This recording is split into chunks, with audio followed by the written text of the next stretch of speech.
السلام علیکم ورحمۃ اللہ وبرکاتہ۔ شروع کرتے ہیں آپ کے پیارے پیارے سوالوں کے جوابات کا سلسلہ۔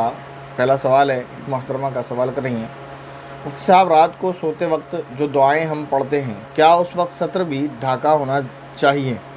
کیونکہ ہم نائٹی یوز کرتے ہیں تو سلیوز جو کیا لکھا ہے، نائٹی جو ہوتی ہے وہ سلیو لیس ہوتی ہے اور دوپٹہ بھی نہیں ہوتا ہے، تو کیا ہم اس طرح پڑھ سکتے ہیں یا یہ جائز نہیں؟ جواب کی منتظر، شکریہ۔ دیکھیں، جب آپ نے سلیوز پہنی ہوئی ہے تو سطر ڈھکا ہوا ہے، اب رہ جاتی ہے اس کا نائٹی پہنی ہوئی ہے تو سطر ڈھکا ہوا ہے، اب رہ جاتا ہے اس کا مسئلہ اس کے سلیو لیس ہونے کا۔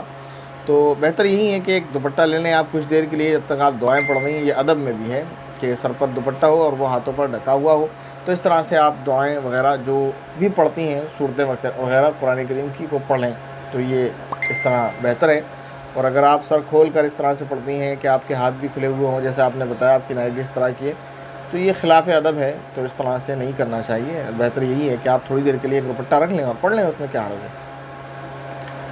اس کے بعد بھائی شاہد جمال صاحب سوال کر رہے ہیں، ماشاءاللہ، اللہ تعالیٰ آپ کو ایسے ہی دین کی اللہ تعالیٰ کیا لکھا ہے، آپ ایسے ہی دین کی دعوت دیتے رہیں، اللہ تعالیٰ ہم سب کو دین کی باتیں سمجھنے کی توفیق عطا فرمائے۔ مفتی صاحب آپ کو دل سے السلام علیکم، آپ کو بھی دل سے وعلیکم السلام ورحمۃ اللہ وبرکاتہ۔ کہہ رہے ہیں مفتی صاحب آپ سے پوچھنا یہ ہے کہ پیدل چل کر حج کرنا اور جہاز سے یا کوئی اور گاڑی سے حج کرنا کیا برابر ثواب ملے گا یا پیدل چلنے والے کو زیادہ ثواب ملے گا، بتائیں۔ پیدل چل کر حج کرنے جانے کی کوئی فضیلت نہیں ہے۔ حج کرنے میں چاہے آپ پیدل جائیں یا بائی شپ جائیں یا بائی پلین جائیں، کسی بھی طرح سے جائیں تو آپ کو ثواب برابر ملے گا۔ سفر کا جو ثواب ہے، وہاں جا کر جو آپ ارکان حج ادا کریں گے اس میں خشوع خضوع ہوگا اور اس کی درستگی کی بنا پر ثواب کم یا زیادہ ہوگا۔ پیدل یا جہاز سے جانے کی بنا پر ثواب میں کوئی کمی زیادتی نہیں ہوگی۔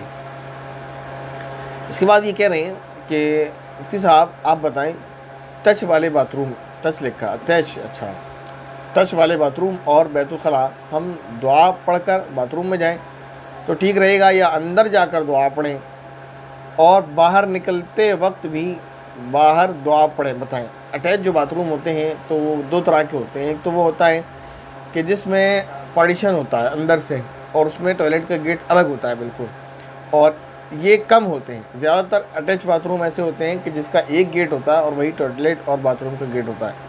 تو جو اٹیچ باتھ روم ایسا ہے جس میں ٹوائلٹ اور باتھ روم کا گیٹ ایک ہی ہے، الگ سے اس میں پارٹیشن نہیں ہے، تو وہاں تو آپ دعا بالکل مین گیٹ کے باہر سے ہی پڑھ کر جائیں اور باہر آ کر ہی پڑھیں۔ لیکن اگر اٹیچ باتھ روم ایسا ہے کہ اس میں اندر سے پارٹیشن ہے، ٹوائلٹ کا گیٹ اندر الگ ہے، تو اگر آپ باتھ روم میں آ کر دعا پڑھ لیں ٹوائلٹ کے گیٹ کے باہر تو یہ جائز ہے، اور اسی طرح باہر آنے کے بعد بھی وہاں پڑھ سکتے ہیں، لیکن بہتر یہی ہے کہ آپ باہر سے پڑھ کر جائیں۔